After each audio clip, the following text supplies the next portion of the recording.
The Ten Tails in its Jinchuriki form runs wild in my review of Naruto chapter 638.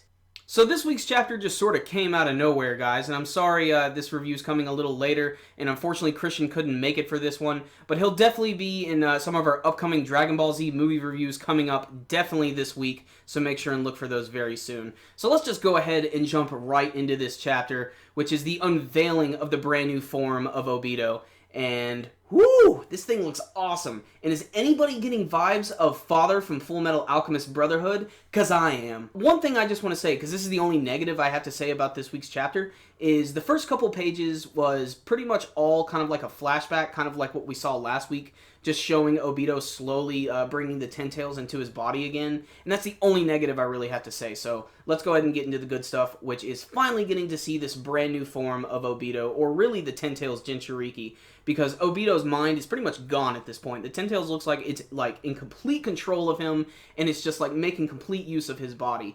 And it looks really cool. Now, if you remember from last week, we didn't really get a really good view of it. He was basically just grabbing his face, the side that was completely damaged.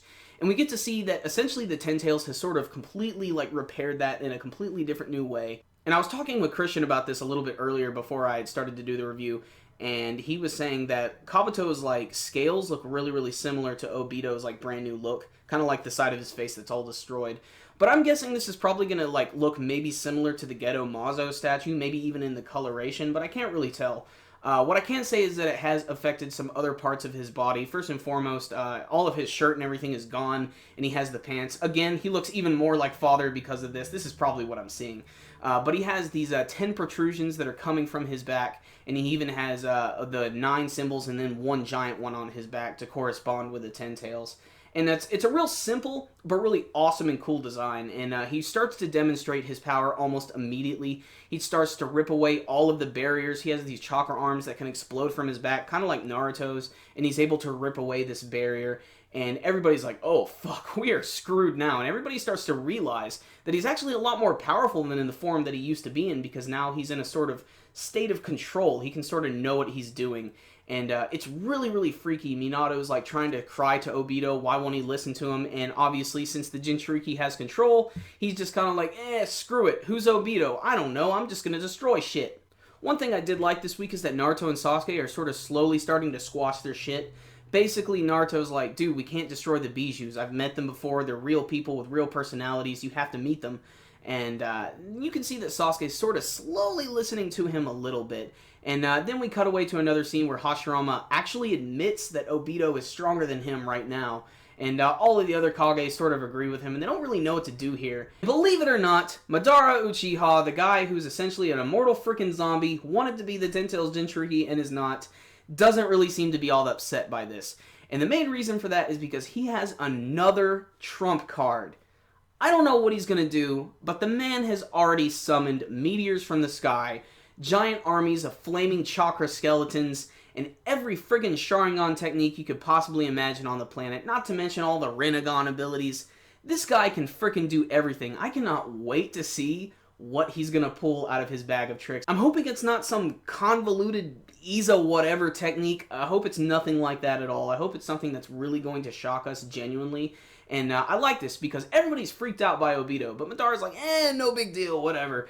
And then we finally get to see some displays of Obito's brand new power. We get to see that some clones of Hashirama is attacking him with Tobirama, and he just immediately blows them away. And that's pretty much the end of the chapter. And it was a good one. It's all about the build-up this week, and I can't really fault it for that. And we really need to get a good look at Obito's brand new form. And it's probably not going to be the final form as they hinted in this chapter. And it's just really, really cool. I kind of suspected eventually they were going to sort of downsize the Ten Tails when he became a Jinchuriki, and that makes a lot of sense because I think our characters really need to go toe-to-toe when fighting him, hand-to-hand type of combat. And just seeing as how devastatingly powerful he is, I really wouldn't be surprised if some of our main characters actually decided to kick the bucket pretty soon. And I know that Kishimoto's even mentioned that some other important characters might die. And I don't really think that's going to count for some of the other Edo Tensei characters, because I think they are going to disappear, obviously, when they're done. It's just a part of what they're going to do. But maybe some other really important characters are going to die. Obviously, a character death does not make a good series, but it can leave a really big impact for storytelling. So we'll have to see how that's going to play out. So I love Obito's new form. I think it looks awesome. I know it's kind of weird that I keep comparing it to Father from Fullmetal Alchemist Brotherhood in his final form in the series, but that's what it reminds me of. That's what it is. But I like it. I like the look. It's really, really creepy. I love that his mind is sort of gone and he's being taken control by this beast. And I can't wait to see some of the other powers it's going to have. And I frankly cannot wait to see how they're going to combat this thing, because it's been really heralded as pretty much one of the most powerful things in the series, maybe next to the Sage of the Six Paths, who apparently had the ability to control the Ten Tails, so you know that he was one strong motherfucker. So wasn't a perfect chapter, and that was because of those little flashbacks at the beginning. So I'm going to bump this one down to a 9 out of 10. It was still a really, really entertaining chapter that if you're a Naruto fan, you're definitely going to love this week's chapter. And as a weekly manga series, it's just really, really exciting. A lot of really big build-up, and I cannot wait to see what's going to happen from here, because the Shinobi Alliance is about to get rolled over. So you guys know what I thought, but what about you guys? How did you feel about this week's chapter of Naruto? Did you like Obito's brand new form? Did you not like it? You can let me know with your comments below. And you guys know the drill by now. Before you leave, make sure and give this video a thumbs up. It's one of the best ways to support our videos. Speaking of supporting our videos, we have a ton of them. They're all over the place. Make sure and check out my most recent one for Super Smash Bros. Wii U and 3DS character wishlist.